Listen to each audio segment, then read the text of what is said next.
શહેરમાં ખંડણી, હથિયાર અને ગેરકાયદેસર દારૂ રાખવાના ગુનાઓમાં હેડલાઇન ન્યૂઝના તંત્રી ગિરીશ નાનજી સોલંકી સામે સતત કાર્યવાહીનો સિલસિલો ચાલુ છે.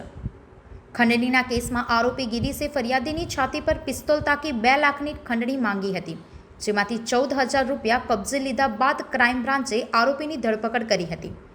ત્યારબાદ તપાસ દરમિયાન આરોપીના કલાલી સ્થિત મકાનમાંથી રેડ, ગ્રીન લેબલ, એન્ટિક્યુટી અને વોડકા સહિત કુલ 5 વિદેશી દારૂની બોટલો મળી આવી, જેનું કોઈ પરમિટ ન હોવાને કારણે આરોપી તથા મહિલા મિત્તલ સોઢા સામે પ્રોહિબિશન એક્ટ હેઠળ ગુનો દાખલ કરી વધુ તપાસ અટલાદરા પોલીસને સોંપાઈ છે.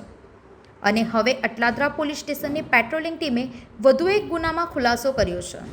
કલાલી શિવમ શરણમ કોમ્પ્લેક્સ પાસે મળી આવેલ કાળી ફોર્ચ્યુનર કારમાંથી નંબર પ્લેટ વિના વાહન ચલાવતા રાજેશ માલી અને હેડલાઇન ન્યૂઝ તંત્રી ગિરીશ સોલંકીની સંડોવણી બહાર આવી.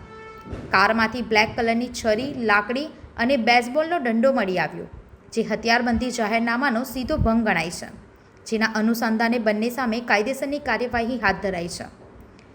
ગિરીશ સોલંકી સામે હવે ખંડણી, આર્મ્સ એક્ટ તેમજ પ્રોહિબિશન એક્ટ મુજબ એક પછી એક ગુનામાં પોલીસ દ્વારા કડક કાર્યવાહી ચાલુ છે.